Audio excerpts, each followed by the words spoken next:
professeur ñu ngi lay nuyu. ñu ngi lay fay sëñ Pape di la ziar bu baax. di nuyu ñi ñuy suivre ci chaîne bi Sama Xalaat TV. tey nag mooy dernière vidéo de la semaine.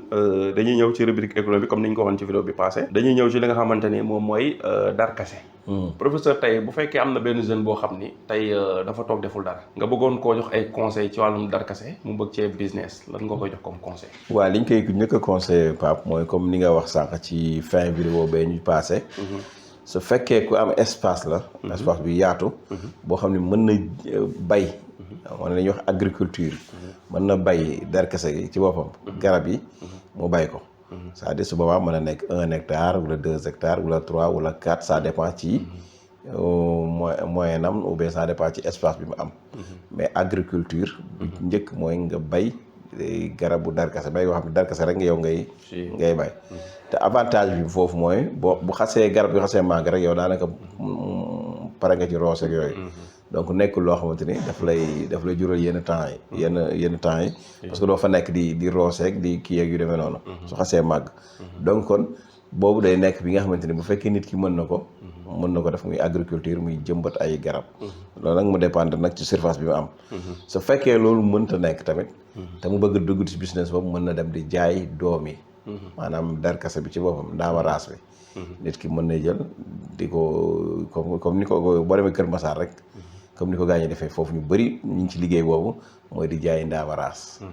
maanaam jël lakk ko xooli ko jaay ko xaw ma na ñoom seen business bi ni ñu koy defee.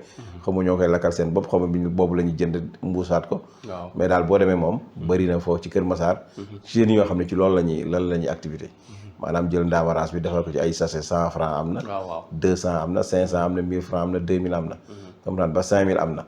ñu dugg di moom ci oto yi tata bu ñëw ñu dugg. jaay wàcc demaat ci beneen tata. keroog bi maa ngi la koy wax bi ñuy dem Saloum aussi. gis nañ jigéen ñi tamit ñu bëri di nga ko jaay ci àll bi noonu. mbuusi 1000 francs mbuusi téeméer mbuusi 5000. yëpp am na. donc kon da nga gis ni business la boo xam ne moom c'est déjà rentable nit ñaa ngi ciy liggéey di ci seen bopp bu baax a baax a baax. te ci loolu rek lañ yem. léegi ki nga xam ne nag xëy na ëpp na vision ëpp na foofu. moom mën na dem mu def agriculture bi. mu dem bay ko wala yu demee noonu. su fekkee tamit kooku am na keneen ku ko ëpp moyen. moom mën na dem bay def exportation bi. fexe ci am quantité yu bëri di ko yóbbu Europe comme boo demee Casamance. gars yi ni ñu ko jëlee moom la ñuy wax cajou moom la gars yi di wax cajou donc moom da ngay gis ni ndaama raas bi dañuy jël yóbbu ko Europe di ko jaay indien yi ci loolu la ñuy liggéey di ci génne ay tonnes yu tonnes ay milliards yi milliards donc loolu aussi bu fekkee am na Sénégal boo xam ne dem na ba mën loolu mën na ko def loolu donc su fekkee loolu mënta nekk tamit mën nga dem foofu tamit di jënd mais di jaayat en gros di jaayaat en gros c'est-à-dire boo ko jëndee Casamance ñëw fii Dakar ñi ma lay wax ni nga di leen jaayaat ñoom ñuy jaayaat soit nga jaay en détail soit nga jaay en gros donc loolu aussi beneen problème la business la ci doom bi mais aussi am na beneen belal tey li des na parce que mën nga def transformation aussi mën na nekk mën nga def transformation boo xamante ni mën nga ci def ay huile de cajou mën nga def jus de pomme de cajou comprendre nga mooy ndox mi ma la doon ndox sànq xam nga dafa bëri ndox bu dee kii bi bu dee ñam bi dafa bëri ndox te jus bu neex la mën nañ ko def jus aussi di ko jaay mën nañ ci def ay confiture wala ñu def ci ay sirop donc lay demee gis nga yooyu yëpp nit ki mën na ko ciy def di ko génnee ba ci vinaigre mën nañ ko ciy def ay vinaigre comme au lieu ngay jël vinaigre yi mais mën nañ ci def vinaigre di ko jaay donc loolu aussi yëpp ay transformation yoo xam ne bu ci nit ki duggee gëstu ci mën na ci am ay résultats yu am solo incha allah loolu kon yaakaar naa am na solo bu baax ñu bën ci bàyyi xel surtout les jeunes rawatina jeunes yi nga xam ne des fois dañuy nekk xëy na ñu su bëri dañ lay wax problème mu moyen mais léegi-léegi dina am yoo xam ni doo soxla moyen pour démarrer ko mais yaa ngi soxla xarañte mooy nga am xelum xam ni ngay def mbir mi gëstu nga ba xam ni ñu koy def wala nga dem jàng ko boo paree li si des volonté bi moo ci ëpp doole ka moyen parce que volonté bi après mooy indi moyen yi parce que am na ñoo xamante ni duñ la jàppale fekk gisuñu ni am na ci loo nekk loo xam ne lu yaakaar la waaw fekk yaa ngi tëdd di jóg rek di dem di leen wax seen soxla dañuy jàpp luñ la jox da nga koy lekk day seey duñ la dimbali mais boo xasee commencé benn affaire nga dem di ku la dimbali mu xam ci lan nga soxla mu dimbali la te mu gis ne lii am na avenir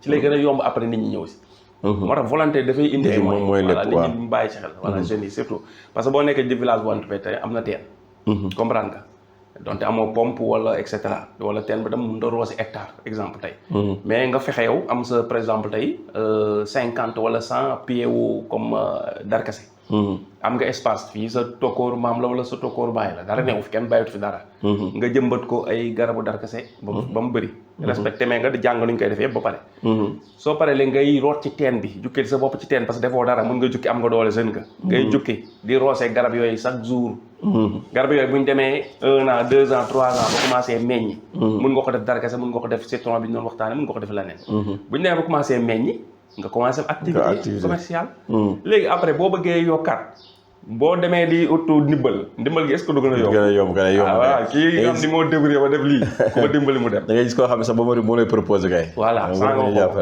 parce que day gis ni jàmbaar nga. jàmbaar kii ko jàppale mu xaar ma jàppale ko. jeunes yu bëri nag loolu lañ dul xam dañuy def ne dañu war a toog di xaar ku leen dimbali. fekk na ndimbal na ca fekk loxo borom. boo commencé ci nga gën a yomb dimbalee. ba pare am na ñaari système sax yu ma gis Pape. xaw ma nag mën na nekk wala det mais.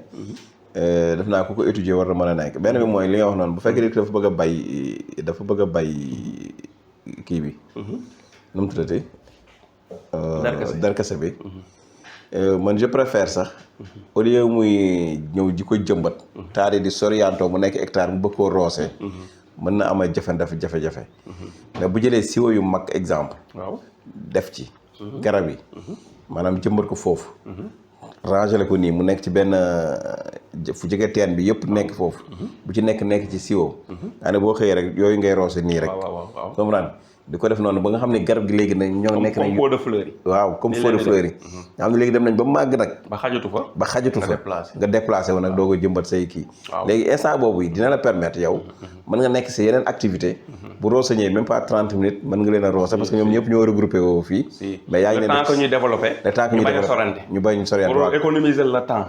waaw c'est vrai. léegi nag ak espace léegi bu ko defee nag bu ñu demee ba développé ba nekk yu mag nga jël jëmbat bu nekk commencé nag. waaw c'est une très bonne idée. mooy boo réfléchir. waaw donc loolu dina la dimbali nga am sa temps. te mën nga dem ak moom 6 mois wala 1 an ça dépend doo koy planté. te da ngay ñëw rek fekk daanaka départ nga. te du la yàqal say activités yi nga doon def. beneen bi bu fekkee mënoo loolu. comme nii ma la wax sànq ñi nga xamante ni ñi ngi Kër Massar di dugg ci tata yi di jaay ak yu demee noonu. même boo ak problème capital bi ngay wax nit ki boo amee 10 000 francs. wala 20 000 francs normalement jeune bu nekk war na ko mën a lijjanti boppam je crois. nga dem jënd ko 20 000 francs kii nu mu traité. en gros. ñëw solaat ko mbuusu 100 francs jaay su jeexee nga jël sa bénéfice dem jëndaat. def noonu bu yàggee dina gën a développé. kon nekkul loo xam ne ni dafa laaj moyens yu nganda yooyu pour liggéey. mais volonté la laaj rek. li ci des yàlla mën na la ko mottali quoi. effectivement macha allah. loolu am na solo professeur. ñu ngi lay remercier bu baax a baax. bi moo nekkoon dernière vidéo de la semaine. ñuy jox rendez-vous ñuy suivre semaine prochaine. ci yeneen thématique ak yeneen vidéo yoo xam ni dinañ jàpp dina amal njëriñ société bi amal njëriñ réew mi surtout jeunes yi. kon ñu ngi lay remercier bu baax. jërëjëf remercier ñi ñu doon seetaan. jërëjëf.